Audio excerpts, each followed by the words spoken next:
Kahalaim La Yahweh Bahasham Yahushai Bahasham Chakadash. Double honors unto our apostles and elders. A great millstone I rule well, much peace and blessings to all you sincere Akim out there that's pushing this 100% truth without sincerity, faith with charity. This is going to be a quick lesson, okay, regarding the IUIC. You know, the spirit has IUIC back up again because you have the Bishop Nathaniel did some podcasts. I forget the name of the podcast, but different brothers, elders, apostles been speaking on it. Okay, and he was speaking about how you have different camps in Israel that's sold out, right? And I watched the elder Karatazar video in Vegas, which I believe he was responding to an elder in Baltimore. But basically, the elder in Vegas was saying how it kind of looks like Nate is telling on himself, basically. Like inwardly, he's feeling that that condemnation, but he's proud. So he's speaking on it like he there's no way he could have sold out. His camp could have sold out, right? And he told a story about the ICGJC, right, in Tazadakia, and going back to the old One West school, and he mentioned the Elder Shaw, right, and told that story. But he's speaking like he's not compromised himself, and his organization isn't compromised. Which he's shown us plenty signs that they took the bag. Okay, but the question I want to pose in this video is which camp look like they sold out the most? If it ain't y'all, right? Well, I ain't gonna say if it ain't y'all. I'm gonna say it ain't us. And when I say us, I'm speaking here at Great Millstone. Start with our apostles and elders and brothers on down. It's not Great Millstone. You can't say Great Millstone sold out. And one of the reasons you can't say that is because you call us the bum camp. All right, that's one of the names that one of the scoffs that Bishop Nathaniel and IUIC is known for calling Great Millstone. Everybody knows that's what they call it, the bum camp, right? So it's obviously we ain't sell out because we bums, right? If we sold out, where the money at? Obviously, right? Because you call us bums. So I just want to play this clip, showing anybody out there, you could watch it out their own mouth, how they call us the bum camp. You already know they're talking about us. They don't say GMS, but just check it out.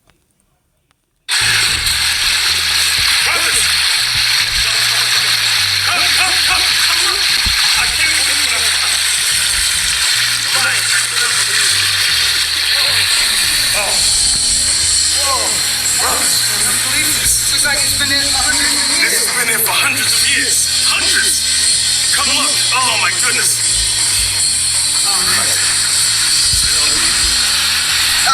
You okay? No. You alright, Alvin? No, I think I was wrong. This has been here for 500 years. See? That says Yahweh Shai. It's a great discovery. Does this mean we gotta go join the bum camp? No. We don't join the bum camp. That just means God is part of the tribe. Yeah, God is part of the tribes. Oh, man. See that? So he's mocking and scoffing at the name of the Lord.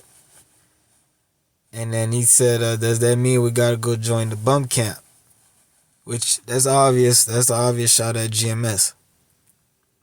because we're constantly getting on them for the name, for not teaching the name, and for teaching in the name Jesus Christ, Most High in Christ, which that's off. Okay, and they know that, and that's one of the reasons why we say IUIC sold out, starting with Bishop Nathaniel. So who sold out? Because obviously it's not us, right? Which camp look like they got the the most money? Which camp you can't call the bum camp? We can't call IUIC the bum camp. Scripturally, they're bums, but they don't look like bums when you see them, right? Especially Bishop Nathaniel is definitely not a bum. Not the $150 million man himself. Okay, so this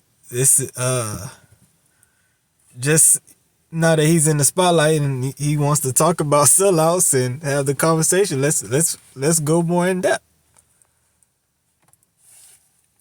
Let's talk about let's start there. Okay.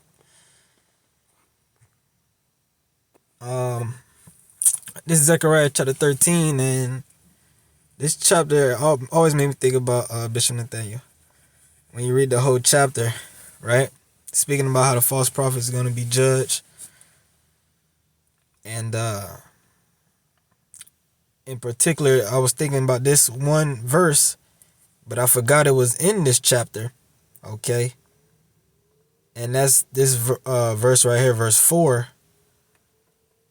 Which, let me just read 3 for context. It says, "And it shall come to pass that when any shall yet prophesy, then his father and his mother that begat him shall say unto him, Thou shalt not live, for thou speakest lies in the name of the Lord," which is Yahweh. When you see Lord in all caps every time. Okay. Which Bishop Nathaniel said only Negroes say that. "And his father and his mother that begat him shall thrust him through when he prophesieth." And that's the spirit, because I saw you had Apostle Elder Tahar did a response to the brother Bakor Amoff video on our, I believe he said he had a dream that Bishop Nathaniel got jumped by his congregation. And I didn't get a chance to watch the video yet, right? But the spirit just hopped on me to do this lesson long. I'm gonna check it out. But I'm pretty sure brothers brought this chapter out between the two lessons, and this is definitely can be applied to Bishop Nathaniel. False pastors getting judged by their own peoples, basically. Your family, and it's gonna go into your congregation. Okay.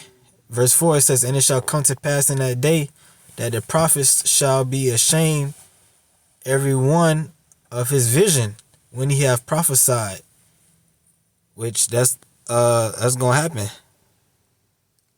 Okay, just like how you said Jacob's trouble already passed, then he switched it up and said, "I never said that, you moron." He not gonna be able to switch up with the MOTV.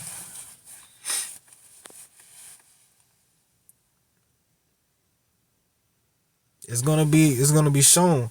Then they're gonna be calling on JC, and they're gonna be catching hell. The Lord gonna be judging them, because you're gonna have some of them going. Of course they're gonna run and get it. Some of them.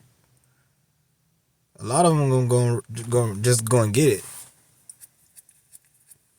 Right? Just like how some of them went and took the juice. And we heard what happened to them. Right? It says, "Neither shall they wear a rough garment to deceive." Okay? Neither shall they wear a rough garment to deceive. And that's talking about, you're going to have false prophets that wear the typical garment of a prophet. Okay? When you read the scriptures, the prophets, they wore rough garments or like a hairy garment. That's what the scripture said about Elijah, right? Yahweh Shai said that John had a rough garment, basically, right? They ended up being clothed with soft apparel are in king's houses, roughly paraphrasing.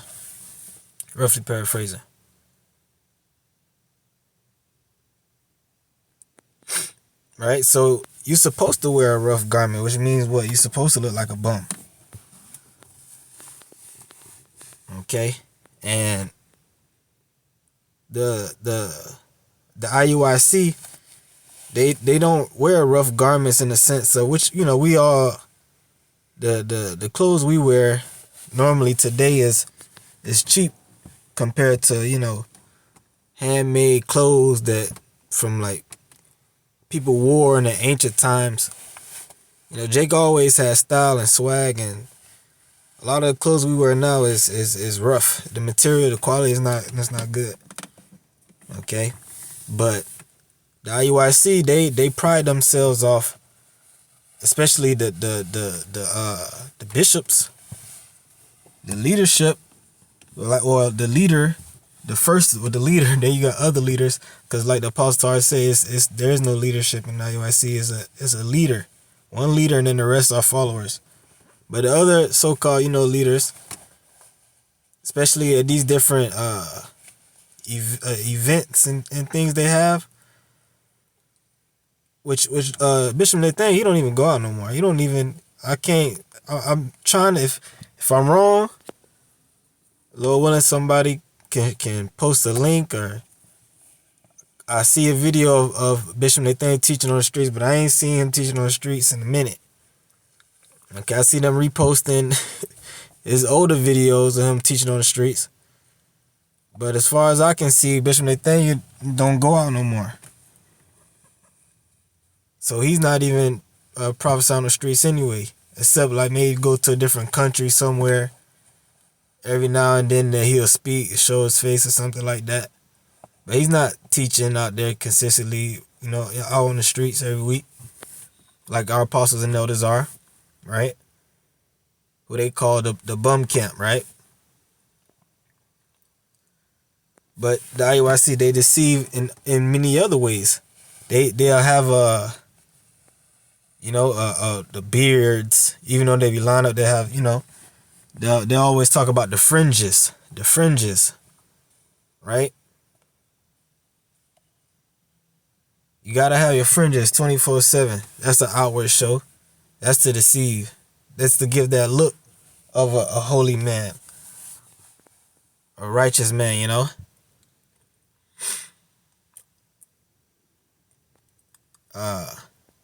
Verse 5, it says, "But he shall say, I am no prophet.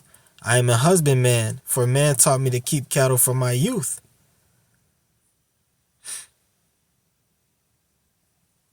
So they're going to lie and say they never was teaching. Just like he said, I never said that. You're going to be acting like, I was never teaching. I was, trying to act like you don't know. Basically play stupid. You know how Jake plays stupid. Okay. Verse 6, "And one shall say unto him, What are these wounds in thine hands? Then he shall answer, Those which I was wounded in the house of my friends." So they're going to make up lies, basically. But it's going to come to a point where the false pastors, they're going to be hunted by their own congregation.